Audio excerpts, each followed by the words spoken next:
ဧကရစ်ဟာတစုံတစ်ယောက်ကအပြာရောင်မျက်ရည်တွေညှစ်ထုတ်မှုကျွေးတာကိုကိုယ်တိုင်မျက်မြင်တွေ့ခဲ့ရပြီးတဲ့နောက်မှသာအဖိုးအိုပရောဖက်ပြုသူရဲ့ဟောကိန်းဟာအမှန်တကယ်ဖြစ်ကြောင်းသဘောပေါက်ခဲ့ပါတယ်။မကွယ်လွန်ခင်မှာအဖိုးအိုပရောဖက်ပြုသူကအပြာရောင်မျက်ရည်တွေငိုတက်တဲ့အမျိုးသမီးတစ်ယောက်သာမိဖုရားခေါင်ကြီးဖြစ်လာရင်တိုင်းပြည်ဟာအနှစ်တရာတိုင်တိုင်စီပင်ဝပြောလိမ့်မယ်လို့ကြိုတင်ဟောကိန်းထုတ်ခဲ့တာပါ။အင်ပါယာနိုင်ငံတော်ကြီးအတွက်ကြောင့်သူဟာလက်ရှိမိဖုရားခေါင်ကြီးကိုယာတုကနေဖယ်ရှားဖို့ကလွဲလို့အခြားရွေးချယ်စရာမရှိခဲ့ပါဘူး။ဒါကြောင့်မိဖုရားခေါင်ကြီးမေရီဟာတနှစ်တိတိဆူတောင်းမြတ်တာပို့တပြီးနန်းတော်သို့ပြန်လည်ရောက်ရှိလာချိန်မှာသူမဟာယာတုကနေနှုတ်ပယ်ခံလိုက်ရပြီးတာမန်ရက်သူတဦးနဲ့အစားထိုးခံလိုက်ရကြောင်းတင်မြောက်ခံရတဲ့အရက်သူကလည်းကိုဝင်ရှိနေပြီဖြစ်ကြောင်းသိရှိလိုက်ရပါတယ်။ဧကရစ်ရဲ့ရှင်းလင်းချက်ကတော့သူသာသူမကိုချစ်နေသေးတဲ့မိဖုရားခေါင်ကြီးဆိုတဲ့ဘွဲ့အမည်ဟာဘွဲ့တစ်ခုတက်တက်တာဖြစ်တယ်ဆိုတာပါပဲ။မေရီကတော့အငင်းခုန်မလုပ်ခဲ့ပါဘူး။တိုင်းပြည်ရဲ့အနာဂတ်အတွက်သူမအနေနဲ့ယာတုကနေဖယ်ပေးဖို့အစဉ်သင့်ရှိတယ်လို့ပြောခဲ့ပါတယ်။ဒါကိုမေတော်ကြီးကြားတဲ့အခါမှာမေရီယူဆောင်လာခဲ့တဲ့မင်္ဂလာတင်တောင်းပစ္စည်းတစ်တ120ကိုပြန်ယူသွားနိုင်ကြောင်းဒါပေမဲ့ဒီနှစ်9ကောင်အမှတ်တစိတ်9 Phoenix Token ကိုတော့ခြံထားခဲ့ရမယ်လို့ပြောပါတယ်။တကယ်တော့မေရီဟာအချမ်းသာဆုံးမိသားစုရဲ့သမီးဖြစ်ပြီးသူမမိသားစုရဲ့ဩဇာအာဏာဟာတိုင်းပြည်ရဲ့တဝက်လောက်အထိကျယ်ပြန့်နေတာဖြစ်ပါတယ်။ထိုစဉ်က3နှစ်ဆက်တိုက်ဖြစ်ပေါ်ခဲ့တဲ့ဗန္ဒာရေးလိုငွေပြမှုကိုကူညီဖြည့်ရှင်းပေးပြီးဧကရစ်ရဲ့ရာဇပလင်ကိုမြင်းမြန်အောင်ကာကွယ်ပေးခဲ့တဲ့ဂုဏ်တွေအားလုံးကိုအမိန့်ပေးစေခိုင်းနိုင်တာဟာဒီ Phoenix 9ကောင်အမှတ်တစိတ်ပဲဖြစ်ပါတယ်။မေရီကအဲ့ဒီအမှတ်တစိတ်ကိုလွှဲပြောင်းပေးဖို့သဘောတူခဲ့ပေမဲ့တတ်မှတ်ချက်2ခုကိုအပြန်အလှန်သဘောတူမှသာဖြစ်မယ်လို့ဆိုပါတယ်။ပထမချက်ကတော့ဧကရစ်ကသူမကိုကွာရှင်းစာချုပ်ရေးပေးရပါမယ်။သူမဟာနန်းတော်ကနေထွက်ခွာပြီ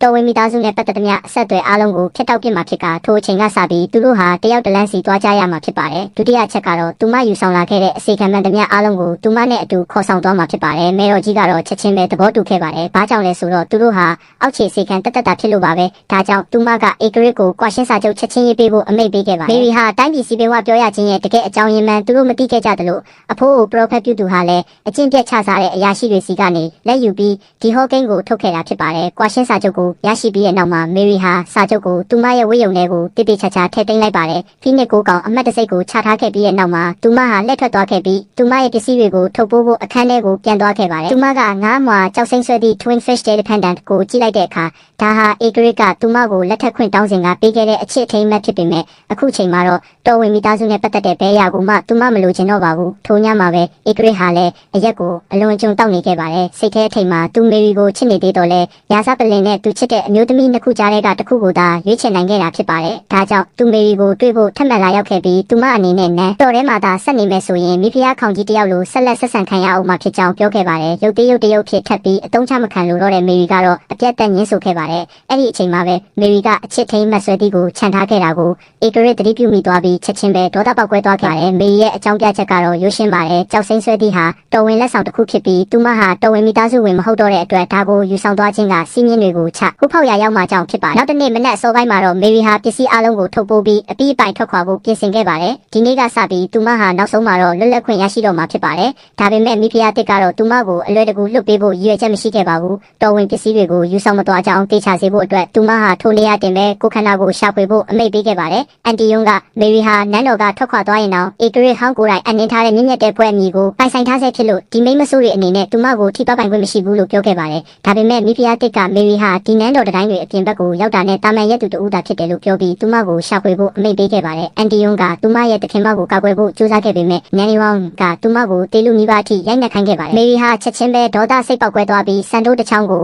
နန်နီယုံရဲ့လက်ဖွာထဲအထိတက်တက်မမတ်ထိုးဆိုင်ပစ်လိုက်ပါတယ်။ဒီဖြစ်ရဟာမိဖုရားတစ်နဲ့ဧကရစ်ထံကိုအလင်းအမြန်ရောက်ရှိသွားခဲ့ပါတယ်။သူတို့တွေးထွက်တန်ယူမြင်ကွင်းကိုမြင်လိုက်ရတဲ့အခါမှာကောက်ကျစ်တဲ့ထိုအမျိုးသမီးဟာမေရီကမိဖုရားတစ်ရဲ့ပိဋိတ်ခံပွဲအခမ်းအနားအတွင်းမှာတွေးမြေကြအောင်လုပ်ခဲ့တာဖြစ်လို့တိုင်းပြည်ရဲ့အနာဂတ်ကိုကျင်းစာတိုက်နေတာထင်ရှားပါတယ်လို့ချက်ချင်းဆွဆွဲပြောဆိုလိုက်ပါတယ်။တိုင်းပြည်ရဲ့အနာဂတ်ကြောင့်ဧကရစ်ကြားလိုက်ရတဲ့ခဏမှာပဲသူဟာမေရီရဲ့ရှင်းလင်းချက်ကိုတလုံးတပါးမှနားမထောင်တော့ပဲသူမကိုမနာလိုဝင်တိုးတက်တဲ့ရက်ဆက်တဲ့မိန်းမတစ်ယောက်လို့သာယုံကြည်ပြီးအနီးနားကလက်ရန်စီတို့အကြမ်းပတန်းတွန်းပစ်လိုက်ပါတယ်။ကိုအချိန်ကြမှသာမေရီဟာအမှန်တရားကိုအပြီးတိုင်မြင်တွေ့သွားခဲ့ပါတော့တယ်။သူ့လိုရှိတဲ့အင်ပါယာနိုင်ငံတော်ကြီးကိုသူမမိသားစုရဲ့အာဏာအင်အားနဲ့ကာကွယ်ပေးခဲ့ပြီးပါပြီ။သူဖယ်ရှားခြင်းနဲ့မိဖုရားခေါင်ကြီးယာတို့ကိုလည်းသူမဆွတ်လွတ်ပေးခဲ့ပြီးပါပြီ။အခုတော့သူဟာထိုကောက်ချစ်တဲ့မိန်းမကဒီမိန်းမဆိုးတွေကိုတုံးပြီးသူမကိုကိုခန္ဓာရှာဖွေစော်ကားတာကိုခွင့်ပြုနေခဲ့ပါတယ်။ဒါကြောင့်မေရီဟာသူမပေးဆက်ခဲ့သမျှအရာအလုံးကိုပြန်လည်ရယူဖို့ဆုံးဖြတ်လိုက်ပါတော့တယ်။